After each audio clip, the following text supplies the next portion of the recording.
Welcome to the Living the Dream podcast with Curveball. If you believe, you can achieve.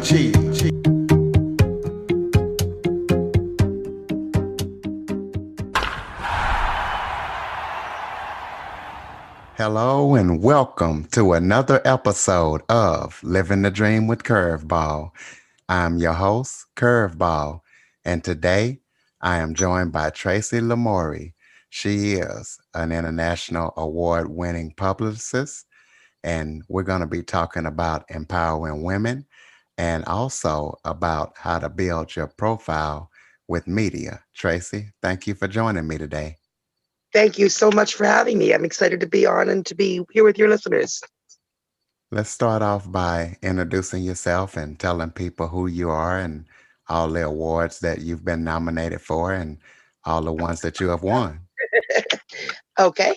My name's Tracy Lamori. I'm Canadian, originally born in Ottawa, the nation's capital. Toronto girl, though, which is our big media center. And I work internationally. Last year, I always say, I mean, this year it's COVID and I'm right here at home like everybody else. But last year, I was actually on 10 different projects, traveling with 9 different clients and one friend at the time on what was it, 9 different projects in 7 different industries to all kinds of cities on 5 countries on 4 continents, all for my PR work. So, yeah, I'm all over the place. And most people don't know what PR is, but basically PR and media. I work with entertainers, obviously, authors, public speakers, but also entrepreneurs, anybody who needs to build a media profile. And sometimes people in business don't think about a publicist, they think about a marketing budget, but they don't realize that they're leaving on the table all kinds of opportunities for earned media, where they can be quoted as an expert in their field and build their profile that way instead of just, buying ads, which anybody can do. And audiences these days are sophisticated enough not to necessarily, be super impressed with just buying an ad, but people are still impressed when you're interviewed in the media. So that's what I do, is get people out there. Wow, sounds like you're pretty busy. Let's talk about the biggest author and entertainer that you've worked with in your career. So all kinds of different projects. I mean, some that I'm working with now. I mean, I've worked with one is DJ Speedy, who it was as producer for Beyonce and Jay-Z and Waka Flocka and all kinds of things like that. And he worked with me on a project. And then I became basically his Canadian agent. So if Canadian artists want to work with him, they come through me. I worked with, going back, Richard Pryor Jr., his son, Richard Pryor, the famous comedian. His son is also a well-known entertainer and an author. And he came and worked on some projects with us in Toronto. I worked with Rosa Parks' cousin, Rosa Parks, the legendary civil rights activist, who obviously she's no longer with us. She died in her 90s, 20 years ago or so. But I work with her cousin, who wrote um, a award-winning film. She's an award-winning filmmaker about her legacy, and more recently a children's book to inspire kids to activism. And her name is Angela Sadler Williamson. I'm working with her right now. I'm working with somebody that I can't yet name, but by the time this airs, I don't know, I probably will be able to, who's a huge, very well-known entertainer on the continent in Africa, right across Africa. She has 3 major television shows and acts in a soap opera. So yeah, and I work on all kinds of projects. Where one, Elva Green right now, her father, Eddie Green, you may not know his name offhand, but if you Google him, he's literally from the turn of the century up to the 20s, 30s, 40s, 50s, 60s.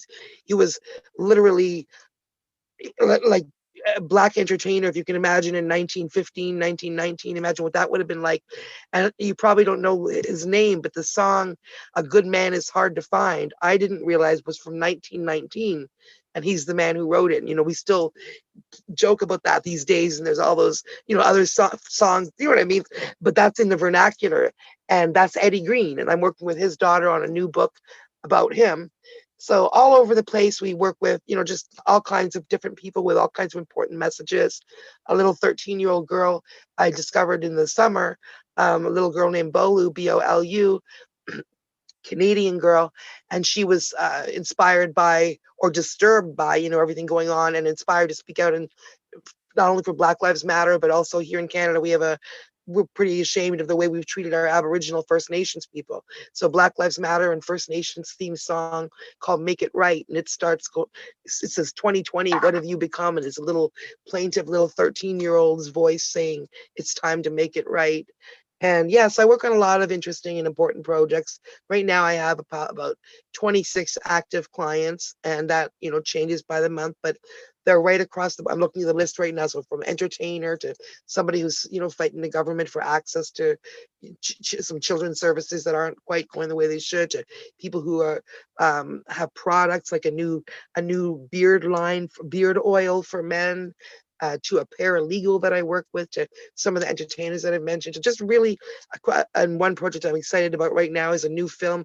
You don't know his name yet, but you will. George Atkinson, a new television series that's in pre-production, a sci-fi series that we think is going to kind of have the crazy kind of fan base that you see in sci-fi. So yeah, I'm working with a lot of interesting things, and it changes every day, and that's why I love my work so much. Sounds like it, and you have an impressive resume. Speaking of books, let's talk about your books, and you got an upcoming book. Let's talk about I that. do, and that's called Get Repped: Build Your Brand with Effective Public and Media Relations, coming out with Propriety Publishing. It's not self-published. It's actually the publisher literally asked me to write the book on public relations. I had started working with her on her previous nonfiction book, The 30% Solution, a business book, and we were able to make that a business bestseller. And then she decided to start her own publishing company, to have other authors. And now she's got about 30 authors, all business kind of based, soft skills kind of stuff. And she asked me to write the book on PR, basically because we were so successful with making her book a bestseller.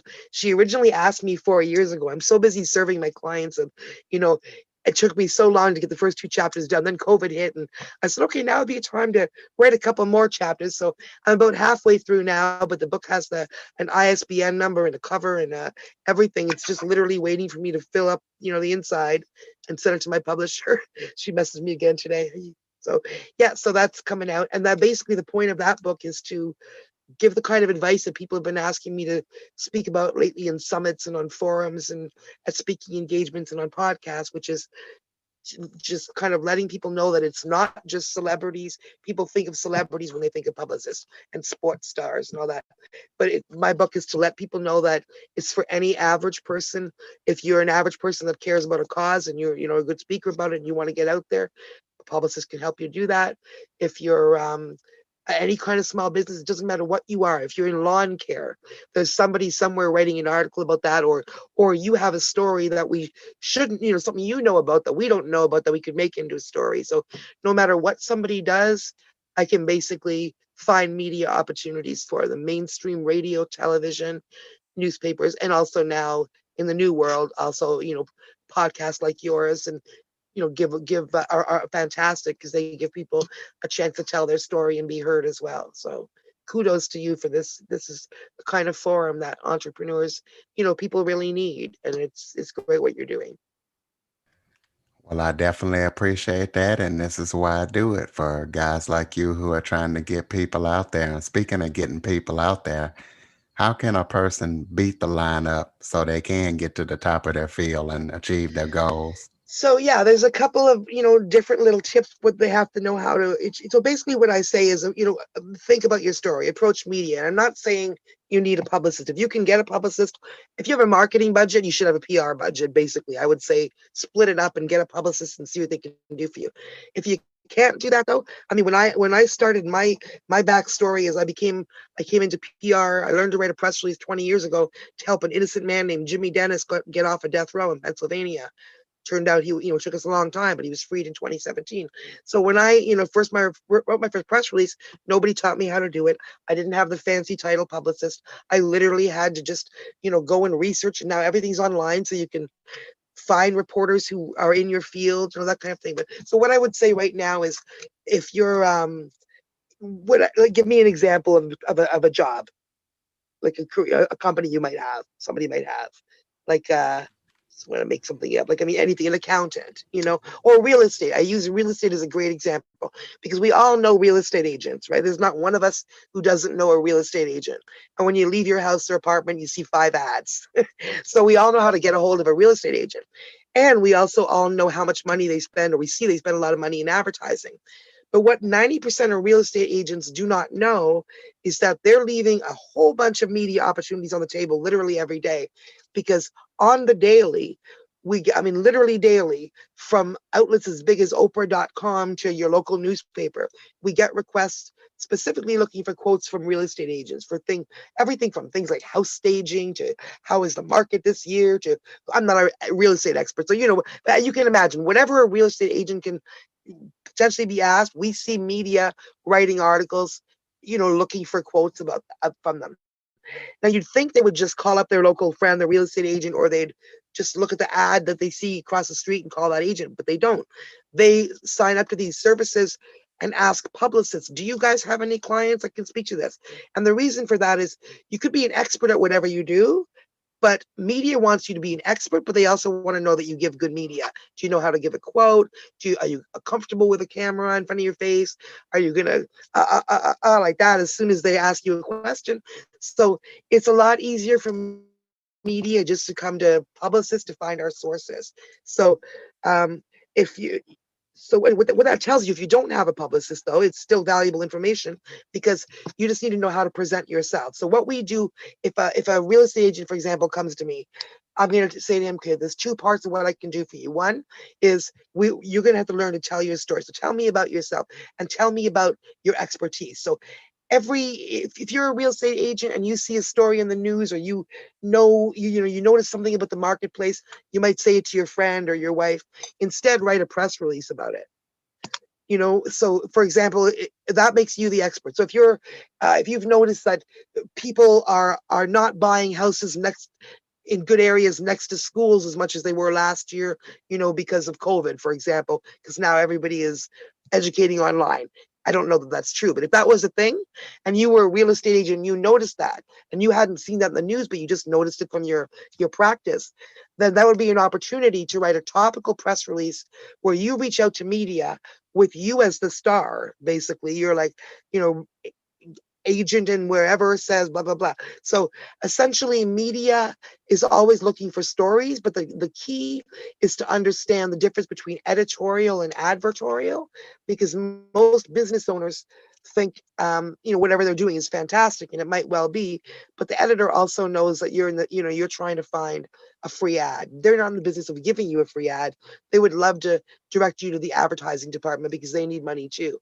So it's all about crafting us and really understanding what a story is. So the big thing is the difference between advertorial. Really harshly ask yourself, is what I want to present to the media basically just an ad saying my company's awesome, or is there a story in there? So you can always create a story out of it. That's the skill, is finding. So instead of just saying, hey, I'm the best real estate agent in town, how can I get myself in the newspaper where they're quoting me so that everybody reading it, because people, that's the credibility media brings, everyone reading it is going to assume that agent or that writer searched far and wide, to find the best agent, when actually they just found the best quote or the person available to give the best quote. So that's one aspect, is understand the difference between marketing and PR, and advertising and PR. So what works in advertising is not going to work in PR. With PR, you're talking about your earned media. So they're never, editor wants to send you over to the ad department. You've got to convince them, no, this is a story. And there's always a story. And the beauty of having a publicist is we're skilled at finding the story. We've been doing this for years. But again, somebody an entrepreneur on their own can do it too. You just have to be very careful not to burn your media bridges by sending out something that is basically an ad, because you never want the editor to be like, oh yeah, whatever, you know what I mean? Because then when you do have something um newsworthy, they may not be noticing it. They're thinking, oh, that guy just always wants free advertising. He doesn't know what a press release is. So find your story in whether it's in what you do or just the bigger story in your industry, and present yourself as a speaker. And then also aggressively look for your podcaster, so you came to me and asked to interview me, but people now, entrepreneurs, I find aggressively look for podcast opportunities for my clients.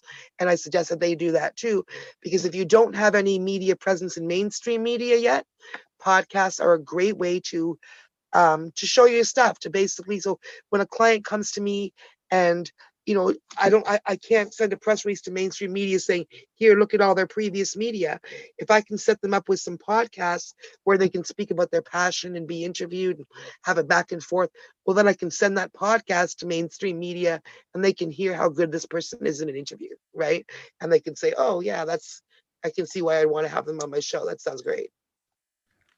Speaking of podcasters, do you feel like podcasters can benefit from publicists? And if so, what would be the price range for a podcaster to get a publisher? Yeah, I work with a Publisher. couple of podcasters actually. One that here in Canada has a podcast called Black Fathers Matter, and one is a No BS. So basically, a podcaster, it's exactly, I approach a podcaster as the same way I would approach an author, which is you're an expert in your field, whatever you're primarily, like if you're primarily podcasting about business, right?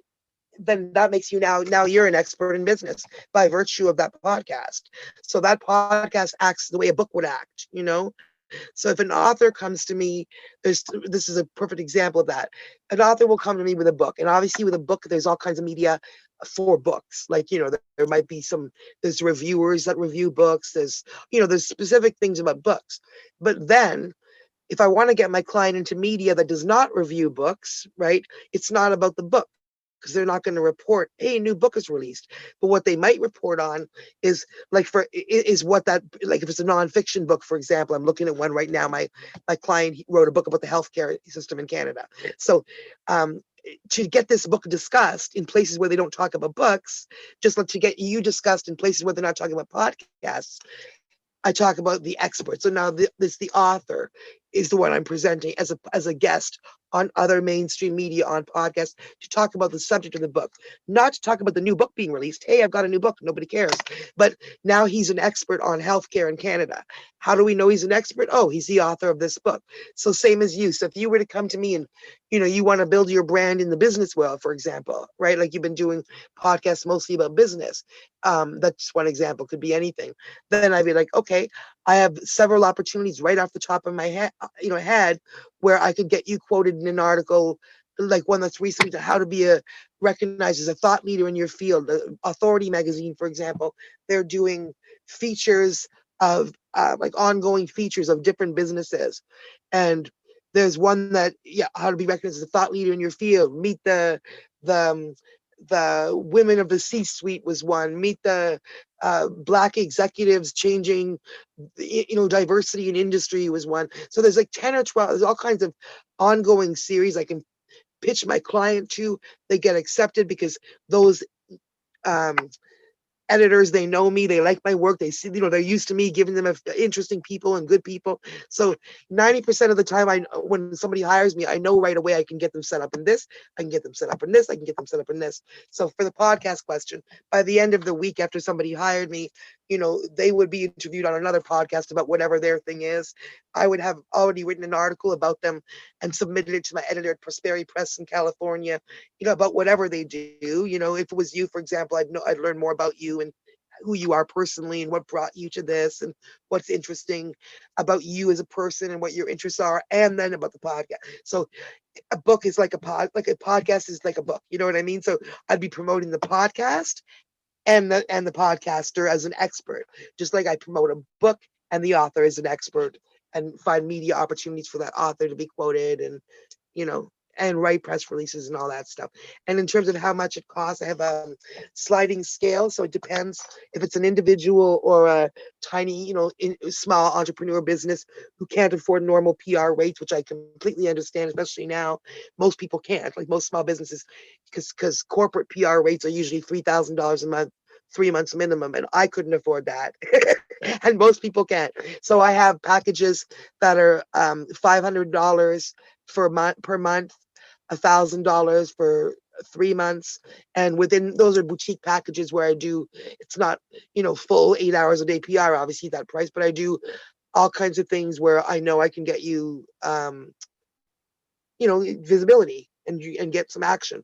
And then you take that action that I get you, and then we can move on to getting, mainstream media as well. So yeah, that's what I do. No matter what, no matter what people do, I'm pretty confident that I can get them some play. Because no matter what you do, there's somebody writing articles about it. And if there's not, somebody should be, because there's some knowledge that's not being imparted there, obviously. Absolutely. I'm gonna ask this question for all my female listeners. If somebody wanted to become a power woman, how could they do that? Or what advice would you give them? I'm going to tell them right now to stop and think. I bet you they are. I always say my talk that I give about power women is you are a power woman too.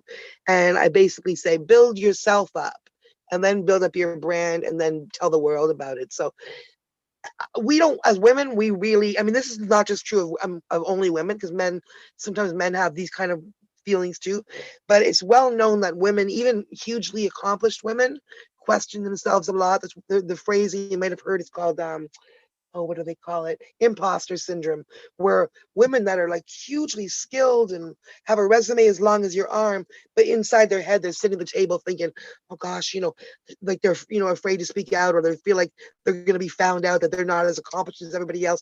And that's just a matter of self-esteem. You don't often hear men expressing that, but a lot of times, and I work with hugely accomplished women, and they will give me like a list of all the stuff they've done in order for me to write up a little article about them. And when I finally put the article together, or a little one pager, so many women have said to me, "Oh my God, you made me sound so good," and it always makes me laugh because I'm like, "Well, you are. Do you not realize how accomplished you are?" And people really don't. But even for women who do not have a list of awards and accomplishments in business, if I always say, if you're getting number one, if you're a mom, chances are you're a power woman, okay? And if you're getting up out of, if you have an image, if you have an idea in your head of a business you'd like to start, or you're a power woman. If you're a creative and you're getting your stuff out there or trying to, or you're a power woman. If you're just really holding your shit together, excuse my language, in this world with all the stuff that women are put on us, you're probably a power woman and you just don't realize it. So the really number one thing is people really need to really understand their own worth, understand this is not just words. They do deserve a seat at the table, and you probably are hugely powerful, and you're not using that power in ways that make you recognize that you're a power woman. Other people in your life are probably inspired by you. You're helping people. But maybe you're just too overwhelmed to be able to put all those things aside and focus on your career or yourself or building your brand. It doesn't mean you're not a power woman too. So I bet you all my listeners really are power women, and I really want them to understand that. And when you look at other people doing things, when you look at me and all my accomplishments, just the way I look at whoever and all their accomplishments, don't look at those accomplished people as other. And think, oh, they're on TV, they're over there, and I'm just here doing normal stuff. No, that's all just a matter of circumstance and action and the will to realize that, again, if you really believe that you deserve a seat at the table, then you won't be shy to do what I mentioned earlier, which is write up that little media release and reach out to the media saying, hey, you know what, I'm a real estate agent, I've noticed this in my field, if you want to interview me, come and talk to me about it, because you'll understand that's all anybody else that's on TV is doing. So the power woman thing, I started that because everybody's been calling me a power woman for years, and I laughed for a while, and then I realized, well, I guess I really am. But when did that start? When I realized that I can do things, and I just did them, and I didn't let anybody stop me, and that's what it takes. So don't let anybody tell you you're not a power woman. Being a power woman begins right now. Right now, when you're listening to it and thinking, you know what? Yeah, I look. I mean, look where I've gotten. I mentioned the guy that I helped get off death row, and we always say to each other now, he's a musician, just recorded an amazing song. Everybody should look up about race in America, called "Hate the Skin I'm In," about racism in America, called "Hate the Skin I'm In" by Jimmy Dennis. But whenever we're talking, we always laugh because when we met, he was convicted on death row, sentenced to death with 2 execution dates hanging over his head. And I was, a telemarketer. My husband and me were just doing entry level jobs 25 years ago, whatever it was. And now I'm an award winning international publicist. He's no longer on death row, which everybody thought was impossible. He's actually recording music and was on a panel a couple weeks ago with Ja Rule and Naughty by Nature talking about, police violence and such. So we always say to each other now is, you know what? I didn't come this far to only come this far. And that's one thing, no matter where you are in your life, if, you're in a situation where you're being abused or you're stuck in one place or you're, whatever it is that you come through to get to where you are today is a lot. And you did not come this far to only come this far, ladies and men too. But I want my ladies to hear me. Yeah. You didn't come this far to only come this far. You're a power woman. Believe it, own it, do it. Don't let anybody tell you different. That's my spin on that. Well, give us your spin on human rights and the death penalty because it sounds like you're pretty passionate with that. And Oh.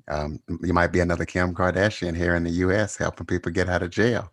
Well, I thank Kim very much because actually Kim is involved with a case that I don't know her personally, but whenever people joke about Kim Kardashian, the Kardashian, they say, you hold up there. I won't hear a word against her because she is a passionate advocate about that. And, a lot of people say, oh, well, it's for the cameras. No, no, no. Nobody gets involved with anti-death penalty work for the cameras. It's a lot easier to get attention for feeding starving children and everybody loves you for that. Death penalty work is hard. It's emotional. It's devastating. It's not easy.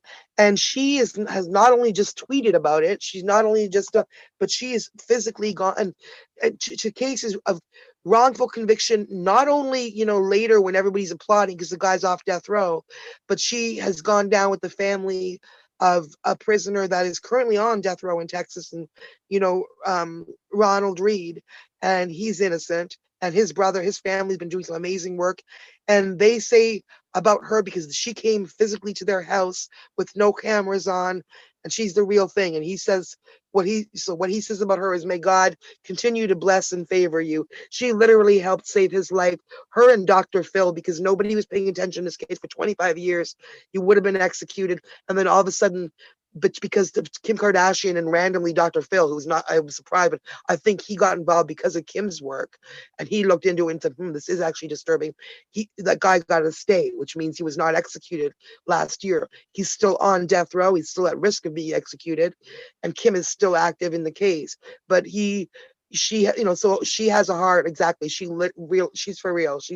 I think she, wants to be a lawyer if this, if all of this goes, the Kardashian thing goes away. She's going to be a lawyer, and we hope she does. So, but yeah, that was just about Kim. But in terms of my death penalty journey, there's a lot of people, innocent people, still on death row. We're going to be releasing something for one of my clients too that I'm working with tonight, with death penalty action. They're currently doing really important work on the death penalty in the States, and especially as we have these conversations about race in America, people do not realize how much the death penalty should be a part of that conversation, and even the whole, anybody who's understanding of the whole prison industrial complex and how that all came about since the 80s and where we are now as a result. And I'll put it this way, when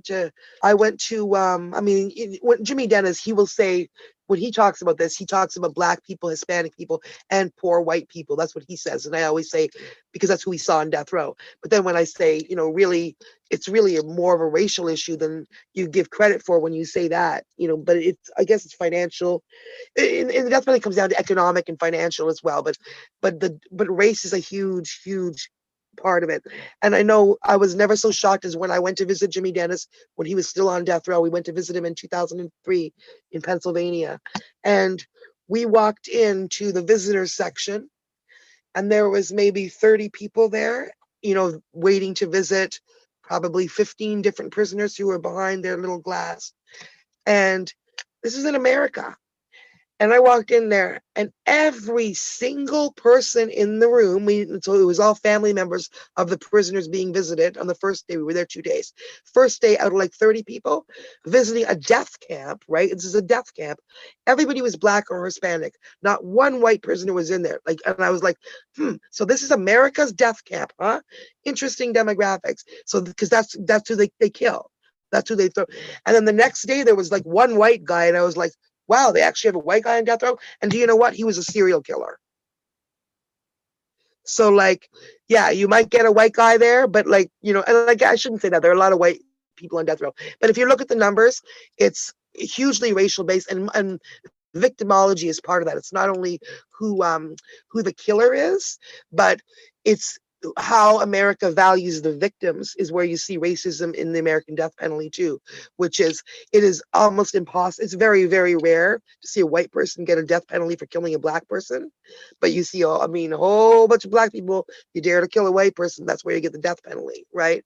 And yeah, so just look at the victims of the people that are on death row with victimology and the racial imbalance there, and that's where you see, how American values or doesn't value life as well. So that's a whole other story. That's a deep, dark story. 20 years of the death penalty. It's not pleasant, let me tell you. But a lot of light needs to be shone on that still.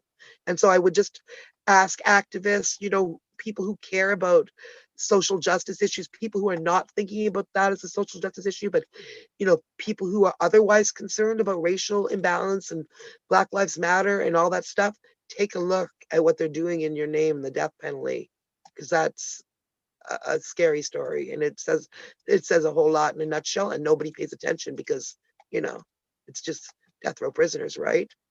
So a lot goes on behind closed doors without people really understanding. Absolutely.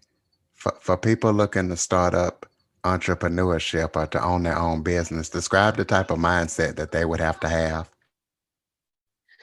So yeah, you've got to be a go-getter. You got to be ready to spend a lot. I mean, have you ever heard this phrase? It says, when you own your own business, you get to pick which 60 hours of the week you want to work. And I say 80 or 100.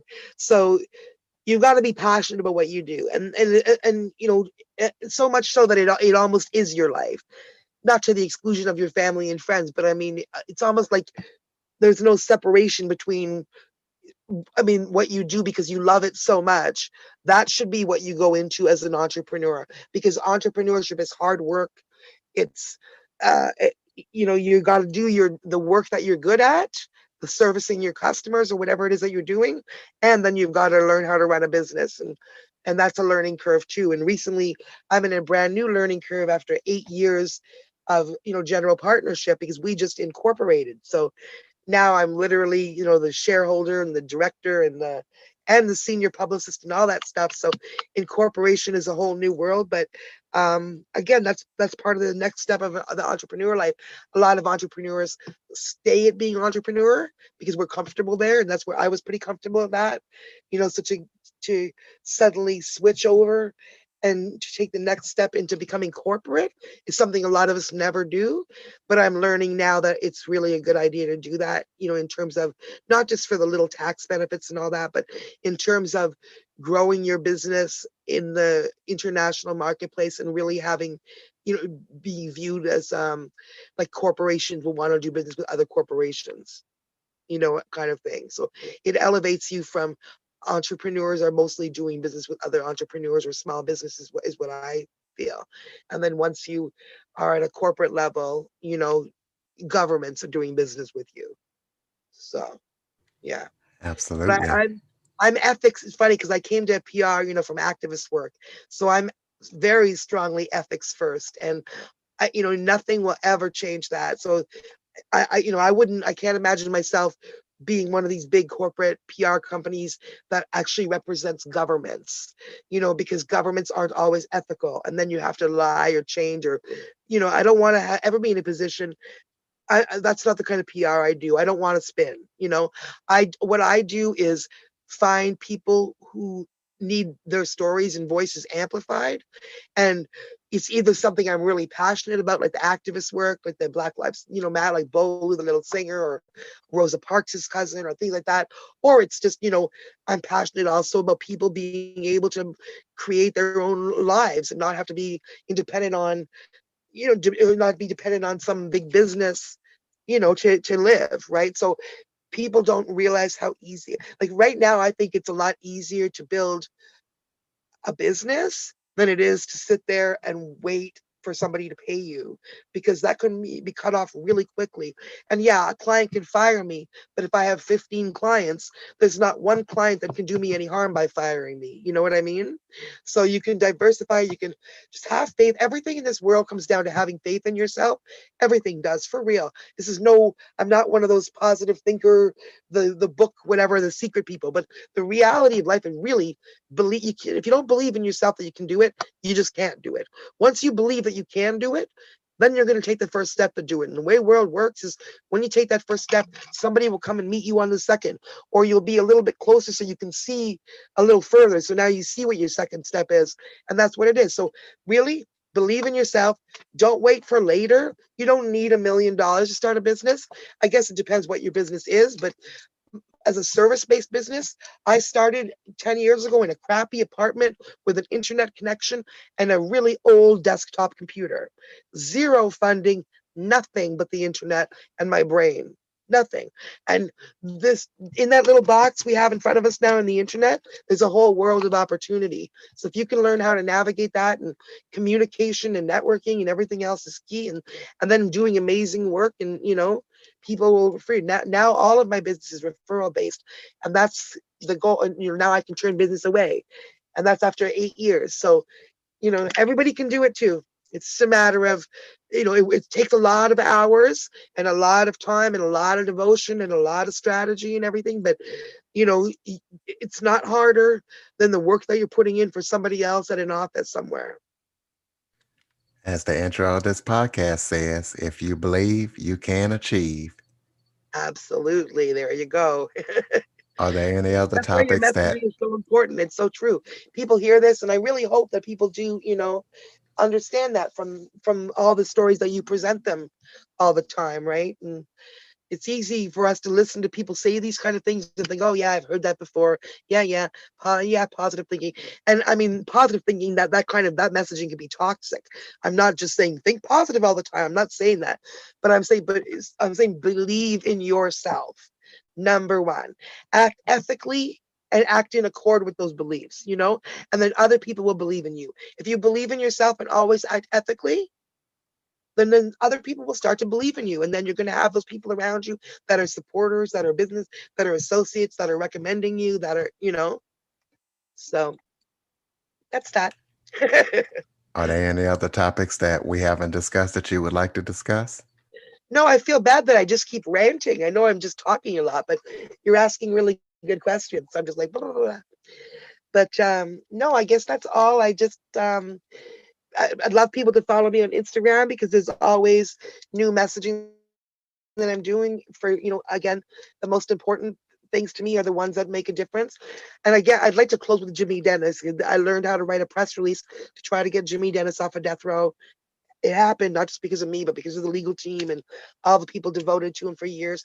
And now that he's free, he joins us in trying to make this world a better place, right? And he uses music the way I use PR.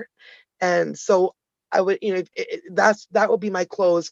Forget following me on Instagram. Forget the Canadian girl. Forget, it doesn't matter. Please follow Jimmy Dennis music. Go to all streaming platforms, all of them, and search Jimmy Dennis, Jimmy, last name Dennis, Dennis. The current song is "Hate the Skin I'm In," which is just a hugely affecting song about racism in America.